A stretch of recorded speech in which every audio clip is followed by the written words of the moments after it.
అకౌంట్లకు డబ్బులు వేసి అటు ప్రొడ్యూసర్స్ కౌన్సిల్ నిర్మాతలకి, అలాగే ఛాంబర్ నిర్మాతలకి, అలాగే ఛాంబర్లో ఉన్న డిస్ట్రిబ్యూటర్స్కి, అలాగే పేస్టింగ్ బాయ్స్ కానించి, లైన్ ఇన్స్పెక్టర్ల కానించి, రిప్రజెంటేటివ్స్ కానించి, ఇండస్ట్రీలో 2 రాష్ట్రాలు, ఇటు ఆంధ్రప్రదేశ్ అటు తెలంగాణ 2 రాష్ట్రాలు వాళ్ళ అకౌంట్ నెంబర్లు తీసుకుని అకౌంట్లకు డబ్బులు వేయటం జరిగింది. 24 క్రాఫ్ట్లకి కూడా ప్రతి క్రాఫ్ట్కి వాళ్ళకి డబ్బులు వేయటం, మళ్ళీ ఎవ్రీడే 2000 నుంచి 2500 మందికి ఇక్కడ కౌన్సిల్లో ఇచ్చేసి శానిటైజరు, మాస్కు, క్యాష్ ఇస్తూ అలా పంచి ఆ మొత్తం కోట్లాది రూపాయలు ఒక సింగిల్ వ్యక్తిగా ఖర్చు పెట్టారంటే అది ఒక్క వన్ అండ్ ఓన్లీ చదలవాడి శ్రీనివాసరావు ఒక్కళ్ళే. దాని తర్వాత 4650 మంది చిత్రపురిలో అందరూ రోడ్డును పడి ఎవరికాళ్ళు ఇప్పుడు మా ఫ్లాటు మాది డూప్లెక్స్ ఉంది, మాది 3 బెడ్రూమ్ ఉంది, మాది 2 బెడ్రూమ్ ఉంది, మాది ఈడబ్ల్యూఎస్ ఎల్ఐజీలు ఉన్నాయి అనుకుని హ్యాపీగా కళ్ళు మూసుకుని పడుకున్న వాళ్ళకి వాళ్ళది కాదు. Already state bank of India 3 సార్లు ఆక్షన్ నోటీస్ ఇచ్చి ఇక 4వసారి ఆక్షన్ నోటీస్ ఇస్తే ఆటోమేటిక్గా అది వేరే వాళ్ళు ఏ అంబానీనో కొనుక్కోవచ్చు, ఏ ఆదానీనో కొనుక్కోవచ్చు, ఎవరో ఒకళ్ళు కొనుక్కుని పోలీసులే దగ్గరుండి మొత్తం కూల్చేసి అక్కడ ఉన్న వాళ్ళందరినీ రోడ్డున పడేసే పరిస్థితి వస్తే 4650 మంది రోడ్డు మీద పడతారని చెప్పి అప్పుడు శ్రీనివాసరావు చెబితే, శ్రీనివాసరావు దగ్గర 2 అడ్వకేట్స్ ఉంటారు, వాళ్ళు చెప్పింది మాత్రమే ఆయన చేస్తారు, వాళ్ళు చెప్పంది ఏం చేయరు. వాళ్ళిద్దరూ క్లియర్గా మీరు డబ్బులు ఇవ్వడానికి వీలు లేదండి అని చెప్పినా కూడా 4650 మంది రోడ్డును పడకూడదని కొన్ని కోట్లాది రూపాయలు ఆ రోజునిచ్చి వాళ్ళ మనశ్శాంతిగా 4650 మంది అక్కడ పడుకొని అక్కడ హ్యాపీగా వాళ్ళ ఇళ్లలో ఉంటూ, ఇంకా దీంట్లో అన్ని కోట్ల స్కాములు జరిగినాయి, ఇన్ని కోట్ల స్కాములు జరిగినాయి అని ఆ మినిస్టర్ల దగ్గరికి ఈ మినిస్టర్ల దగ్గరికి తిరుగుతూ ఇంత జరగటానికి కారణం చదలవాడి శ్రీనివాసరావు ఇచ్చిన డబ్బులతో ప్రశాంతంగా ఉండటమే.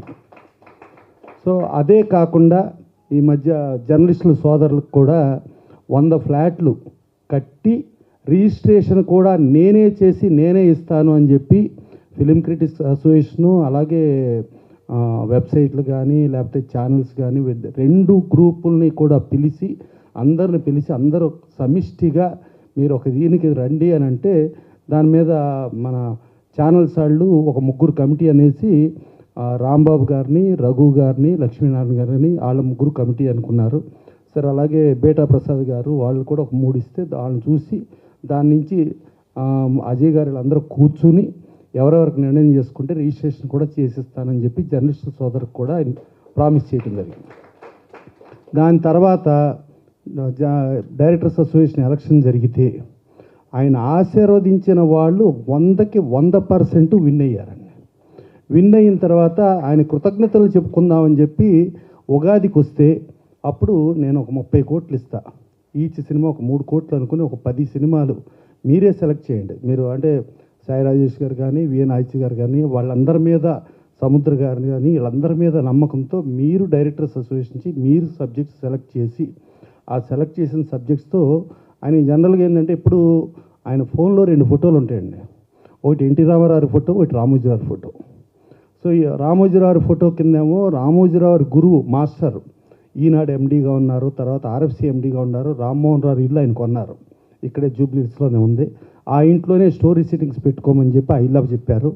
తర్వాత రామారావు గారి ఫోటో కింద మద్రాసులో ఎన్టీ రామారావు గారి ఇల్లు, ఏ ఇల్లు అయితే తిరుమలలో తిరుపతి దర్శనం చేసుకుని అక్కడి నుంచి రామారావుని చూస్తానికి వచ్చిన ఏ ఇల్లు అయితే ఉందో ఆ ఇల్లు కూడా చదలవాడి శ్రీనివాసరావు కొన్నారండి.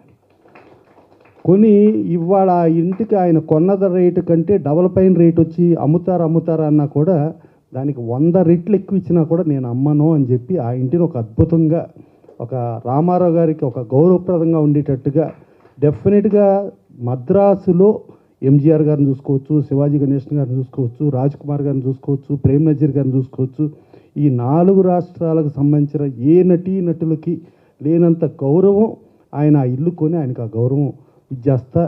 ఇక డైరెక్టర్స్ అసోసియేషన్కి ఏమో ఇట్లా ఇది చెప్పారు, చెప్పి ఏదుండా ఇండస్ట్రీలో ఏదుండా నేను ఏదుండా మీ అందరికీ అండగా ఉంటా అని చెప్పి అలా భరోసా ఇచ్చి, ప్లస్ ఇది కాకుండా ఎలక్షన్లో నిలబడినప్పుడు కూడా సాయి రాజేష్ గారు, విఎన్ ఆయిచి గారు ఏదో కాకతాళీయంగా జనరల్గా మనం పొలిటికల్గానో లేకపోతే గెలుపు కోసమో ఏదో తెలిసినవి తెలియనివి ఏదో వాగ్దానాలు చేసేసి మనం గెలిచేయటం ఇంపార్టెంట్ అని చూస్తాం, కానీ వీళ్ళు గెలిచేయటం ఇంపార్టెంట్ అని చూడలేదని.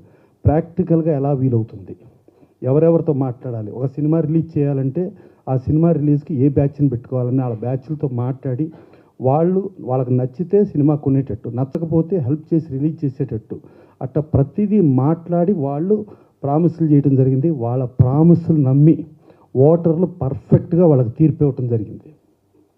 ఇక సాయి రాజేష్ గారు అయితే దాదాపు 1020 ఓట్లు పోలైతే ఆయనకు అపోజిషన్ నిలబడిన ఆయనకి 76 ఓట్లు వచ్చినాయండి. అంటే ఏ రేంజ్లో నమ్మారో ఇక అర్థం చేసుకోండి. అంత స్వీప్లో వీళ్ళని గెలిపించారు. ఎవరి లోపలికి వెళ్ళినా బయటకు వస్తే గుద్దేశానండి అని చెప్తున్నారు. సరే నేను చెప్పే ఏదో ఒక 600-800 వచ్చేటట్టు ఉన్నాయని మెజారిటీ అని చూస్తే చాలా భారీ మెజారిటీలతోనే వీళ్ళందరూ గెలిచారు. వీళ్ళని వాళ్ళు నమ్మి ఆ నమ్మకానికి తగ్గట్టు వీళ్ళు ఇచ్చేస్తే వాళ్ళకి ఆ చదలవాడ శ్రీనివాసరావు ఒక అదృష్టమైన ఒక వరంలాగా ఇచ్చి ఆ వరంతో కూడా ముందుకెళ్ళటం, దీన్ని ఇన్స్పైర్ అయ్యి ఇంకెంతోమంది ముందుకు రావాలి. డెఫినెట్గా ఒక్క చదలవాడ శ్రీనివాసరావు ఒక్కళ్ళు చేస్తే కాదు, ఇండస్ట్రీలో అందరూ చెయ్యాలి. గతంలో కూడా ఆయన కరోనా టైంలో ఏ ఒక్కళ్ళు చేయటం కాదు, మనం ఛాంబర్ తరపున చేద్దాం, ఛాంబర్ తరపున చేస్తే ప్రతి ఒక్కళ్ళు డొనేషన్లు ఇస్తారు, డొనేషన్లు ఇస్తే ఇంకెక్కువ చేయొచ్చు. ఇంకా రామోజీరావు మనం ఛాంబర్ తరపు నుంచి చేస్తే రామోజీరావు ఒక 10 కోట్లు ఇస్తారు. అట్లా ప్రతి ఒక్కళ్ళు ఇస్తే కొన్ని 100 కోట్లు రాగలిగితే ఇంకెంతో చేయొచ్చు అని చెప్పి ఆయన చెప్పడం జరిగింది. బట్ అది ఆచరణలోకి రాలేదు. సో ఇట్టా ఒక ఆర్గనైజేషను, ఈ ఆర్గనైజేషన్ నమ్మి ఇట్లా రావటం, దీన్ని ప్రతి ఆర్గనైజేషను ఫాలో అవుతూ డెఫినెట్గా చదలవాడ శ్రీనివాసరావు